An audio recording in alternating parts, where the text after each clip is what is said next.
Exam point में आप लोग का स्वागत है। तो झारखंड जीके का आज जो ये टॉपिक है आपका संथाल जनजाति। तो ये संथाल जनजाति का टॉपिक है, ये आपका क्लास 2 आज होने वाला है। तो क्लास 1 आपका जो था वो मुंडा जनजाति पर था और ये जो क्लास 2 जो है आपका वो संथाल जनजाति का है। तो ये टॉपिक बहुत ही इंपॉर्टेंट होने वाला आप लोग के लिए। तो झारखंड सब इंस्पेक्टर, दरोगा, उत्पाद सिपाही, आपका कांस्टेबल, फील्ड वर्कर जैसे जेपीएससी की जितनी भी परीक्षाएं हैं सभी के लिए बहुत ही इंपॉर्टेंट है। तो इस वीडियो को बिल्कुल आप ध्यान से देखिएगा, बिल्कुल स्किप ना कीजिएगा। अगर आप मेरे चैनल में नए हैं तो जल्दी से आप मेरे चैनल को सब्सक्राइब कर लीजिए और मेरे टेलीग्राम ग्रुप से भी आप लोग जुड़ जाइए, जो कि एग्जाम पॉइंट नाम से। इसका लिंक मैं वीडियो के डिस्क्रिप्शन में डाल दिया। वहाँ पे आपको हमेशा गवर्नमेंट जॉब वैकेंसी के बारे में और नोट्स का पीडीएफ भी आपको वहाँ पे मिलती रहेगी। तो चलिए वीडियो को शुरू करते हैं। बिल्कुल एक्सप्लेन के साथ मैं आपको इस टॉपिक को बताने वाला हूँ। तो ये जो आपका है संथाल जनजाति, तो झारखंड की जो जनजाति है, क्लास 1 में मैं आपको मुंडा जनजाति के बारे में मैं आपको बताया था। तो अगर क्लास 1 आपको देखना है तो आप मेरे प्लेलिस्ट में जाके देख सकते हैं, जो कि झारखंड जी के नाम से बना हुआ है। तो क्लास 2 आज का जो टॉपिक है संथाल जनजाति। देखें यहाँ पे है, जनसंख्या की दृष्टि से संथाल जनजाति झारखंड की सबसे बड़ी जनजाति है। ये मुख्य रूप से झारखंड के संथाल परगना प्रमंडल एवं धनबाद, बोकारो, गिरिडीह, हजारीबाग, चतरा, कोडरमा, पूर्वी सिंहभूम, पश्चिमी सिंहभूम आदि जिला में निवास करती है। प्रजातीय दृष्टि से इन्हें प्रोटो ऑस्ट्रेलियोट श्रेणी में रखा जाता है। इनकी अपनी भाषा संथाली एवं अपनी लिपि ओलचिकी है।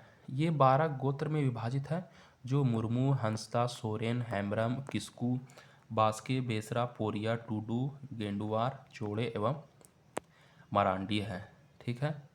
अगला पैराग्राफ इसका आता है कि संथाल सुव्यवस्थित गांव में रहते हैं। गांव के बीच में इनका मांझी थान थान होता है, जहां गांव का मांझी पूजा पाठ करता है। मांझी थान मांझी हड़ाम बोंगा का निवास स्थान माना जाता है। गांव की पंचायतें भी प्रायः यही बैठती हैं।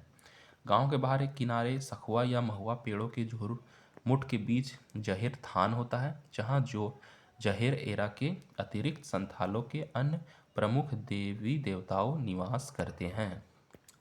इनका सर्वोच्च देवता मरांग बुरु होता है। तो आपसे प्रश्न पूछा जाएगा, इनका सर्वोच्च देवता कौन होता है? तो याद रखिएगा, मरांग बुरु होता है। इन्हें ठाकुर जी भी कहा जाता है। गांव के मुखिया का घर बीच में मांझी थान के पास होता है।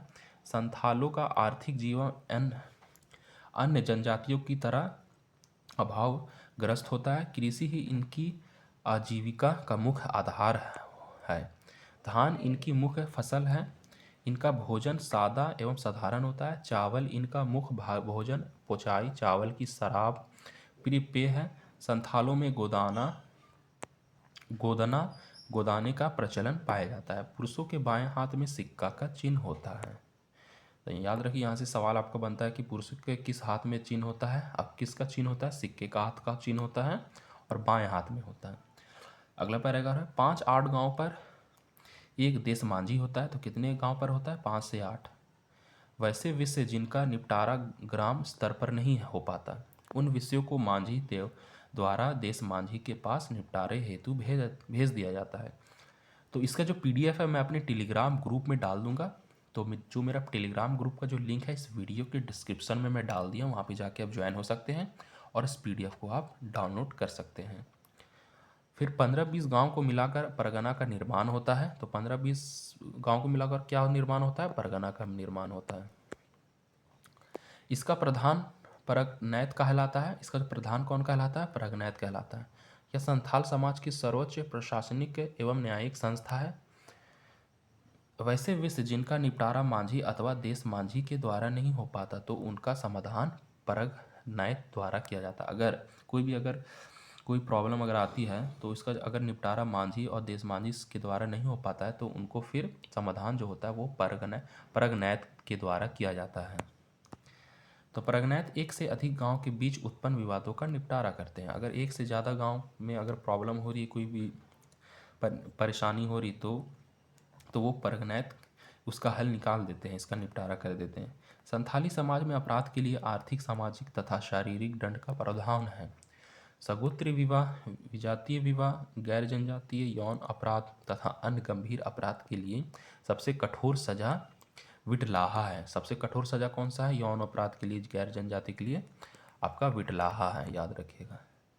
सामाजिक बहिष्कार का प्रावधान है। छोटे अपराध के लिए जुर्माना, भोज भात की व्यवस्था करने आदि जैसे दंड दिए जाते हैं। दोषी व्यक्ति के समाज, देखिए यहाँ पे अगर कोई छोटा अपराध है तो उन पर जुर्माना लगाया जाता है या फिर उन्हें बोला जाता है कि आप भोज कराइए, भोज भात करवाइए।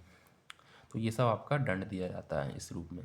दोषी व्यक्ति की समाज के समक्ष क्षमा याचना के साथ लोगों को सामूहिक रूप से भोज भोज की व्यवस्था करनी पड़ती है। इसके बाद ही दोषी व्यक्ति के अपराध समाप्त होते हैं और वह पुनः संथाली समाज का अंग बन जाता है। तो ये रहा आपका ये जो रहा आपका संथाल जनजाति का पूरा व्याख्या, पूरा एक्सप्लेन के साथ में आपको बताया हूँ। तो फिर जो मैं आपको अगला क्लास 3 में फिर मैं आपको जो नेक्स्ट जो आता है जनजाति, उसके बारे में आपको पूरा डिटेल से बताऊंगा। तो इसका जो पीडीएफ है मैं अपने टेलीग्राम ग्रुप में डाल दूंगा, वहाँ पे जाके आप इसका पीडीएफ डाउनलोड कर लीजिएगा। तो मेरा टेलीग्राम ग्रुप का जो लिंक है इस वीडियो की डिस्क्रिप्शन में दिया हुआ है। आप जाइए मेरे वीडियो के डिस्क्रिप्शन में, आप वहाँ पे जाके ज्वाइन टेलीग्राम लिखा होगा और इसके बगल में लिंक होगा, उसमें आप जाके ज्वाइन हो सकते हैं। और वहाँ पे आपको गवर्नमेंट वैकेंसी, एग्ज़ाम डेट, सभी चीज़ के बारे में आपको अपडेट मिल जाएगी और नोट्स भी, पीडीएफ भी आपको वहाँ पे मिल जाएगी।